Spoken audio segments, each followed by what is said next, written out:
Around the World in 80 Days by Jules Verne. Chapter 16, in which Fix does not seem to understand in the least what is said to him. The Rangoon, one of the Peninsular and Oriental Company's boats plying in the Chinese and Japanese seas, was a screw steamer built of iron, weighing about 1,770 tons, and with engines of 400 horsepower. She was as fast, but not as well fitted up, as the Mongolia. And Aouda was not as comfortably provided for on board of her as Phileas Fogg could have wished. However, the trip from Calcutta to Hong Kong only comprised some 3,500 miles, occupying from 10 to 12 days, and the young woman was not difficult to please. During the first days of the journey, Aouda became better acquainted with her protector, and constantly gave evidence for her deep gratitude for what he had done. The phlegmatic gentleman listened to her, apparently at least, with coldness, neither his voice nor his manner betraying the slightest emotion, but he seemed to be always on the watch that nothing should be wanting to Aouda's comfort. He visited her regularly each day at certain hours, not so much to talk himself as to sit and hear her talk. He treated her with the strictest politeness, but with the precision of an automaton, the movements of which had been arranged for this purpose. Aouda did not quite know what to make of him, though Passepartout had given her some hints of his master's eccentricity, and made her smile by telling her of the wager, which was sending him round the world. After all, she owed Phileas Fogg her life, and she always regarded him through the exalting medium of her gratitude. Aouda confirmed the Parsi guide's narrative of her touching history. She did indeed belong to the highest of the native races of India. Many of the Parsi merchants have made great fortunes there by dealing in cotton, and one of them, Sir Jamat Si Jijibhoy, was made a baronet by the English government. Aouda was a relative of this great man, and it was his cousin, Jija, whom she hoped to join at Hong Kong. Whether she would find a protector in him she could not tell, but Mr. Fogg essayed to calm her anxieties, and to assure her that everything would be mathematically, he used the very word, arranged. Aouda fastened her great eyes, clear as the sacred lakes of the Himalaya, upon him. But the intractable Fogg, as reserved as ever, did not seem at all inclined to throw himself into this lake. The first few days of the voyage passed prosperously, amid favorable weather and propitious winds, and they soon came in sight of the great Andaman, the principal of the islands in the Bay of Bengal, with its picturesque saddle peak, 2,400 feet high, looming above the waters. The steamer passed along near the shores, but the savage Papuans, who are in the lowest scale of humanity but are not, as has been asserted, cannibals, did not make their appearance. The panorama of the islands as they steamed by them was superb. Vast forests of palms, arex, bamboo, teakwood, of the giant mimosa, and tree-like ferns covered the foreground, while behind, the graceful outlines of the mountains were traced against the sky. And along the coast swarmed by thousands the precious swallows whose nests furnish a luxurious dish to the tables of the celestial empire. The varied landscape afforded by the Andaman Islands was soon passed, however, and the Rangoon rapidly approached the Straits of Malacca, which gave access to the China seas. What was Detective Fix so unluckily drawn on from country to country doing all this while? He had managed to embark on the Rangoon at Calcutta without being seen by Passepartout, after leaving orders that, if the warrant should arrive, it should be forwarded to him at Hong Kong. And he hoped to conceal his presence to the end of the voyage. It would have been difficult to explain why he was on board without awakening Passepartout's suspicions, who thought him still at Bombay. But necessity impelled him, nevertheless, to renew his acquaintance with the worthy servant, as will be seen.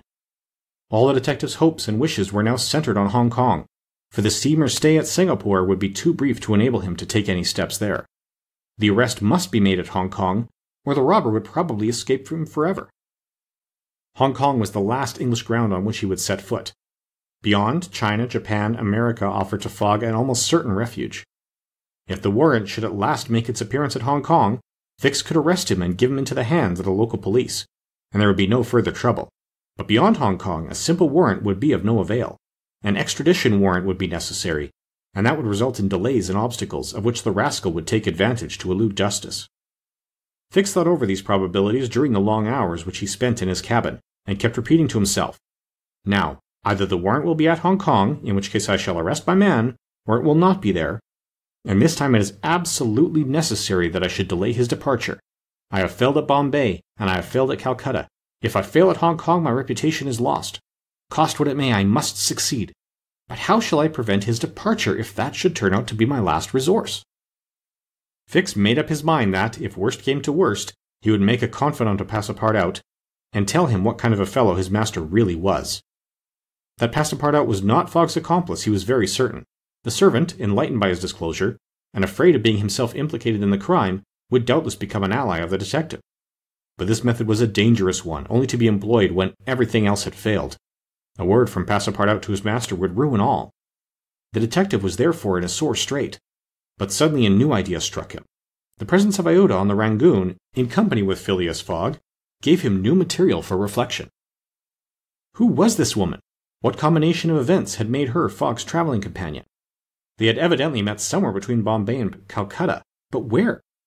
Had they met accidentally, or had Fogg gone into the interior purposely in quest of this charming damsel? Fix was fairly puzzled. He asked himself whether there had not been a wicked elopement. And this idea so impressed itself upon his mind that he determined to make use of the supposed intrigue. Whether the young woman were married or not, he would be able to create such difficulties for Mr. Fogg at Hong Kong that he could not escape by paying any amount of money. But could he even wait till they reached Hong Kong? Fogg had an abominable way of jumping from one boat to another, and before anything could be effected, might get full under way again for Yokohama. Fix decided that he must warn the English authorities, and signal the Rangoon before her arrival. This was easy to do, since the steamer stopped at Singapore, whence there was a telegraphic wire to Hong Kong. He finally resolved, moreover, before acting more positively, to question Passepartout. It would not be difficult to make him talk, and, as there was no time to lose, Fix prepared to make himself known. It was now the 30th of October, and on the following day the Rangoon was due at Singapore. Fix emerged from his cabin and went on deck. Passepartout was promenading up and down in the forward part of the steamer. The detective rushed forward with every appearance of extreme surprise and exclaimed, "You here? On the Rangoon?" "What, Monsieur Fix, are you on board?" returned the really astonished Passepartout, recognizing his crony of the Mongolia. "Why, I left you at Bombay, and here you are on the way to Hong Kong. Are you going around the world too?" No, replied Fix. "I shall stop at Hong Kong, at least for some days." Said Passepartout, who seemed for an instant perplexed. "But how is it I have not seen you on board since we left Calcutta?" "Oh, a trifle of seasickness. I've been staying in my berth. The Gulf of Bengal does not agree with me as well as the Indian Ocean." "And how is Mr. Fogg?" "As well and as punctual as ever, not a day behind time. But, Monsieur Fix, you don't know that we have a young lady with us." "A young lady?" replied the detective, not seeming to comprehend what was said. Passepartout thereupon recounted Aouda's history, the affair at the Bombay Pagoda, the purchase of the elephant for £2,000, the rescue, the arrest, and sentence of the Calcutta court, and the restoration of Mr. Fogg and himself to liberty on bail. Fix, who was familiar with the last events, seemed to be equally ignorant of all that Passepartout related, and the latter was charmed to find so interested a listener.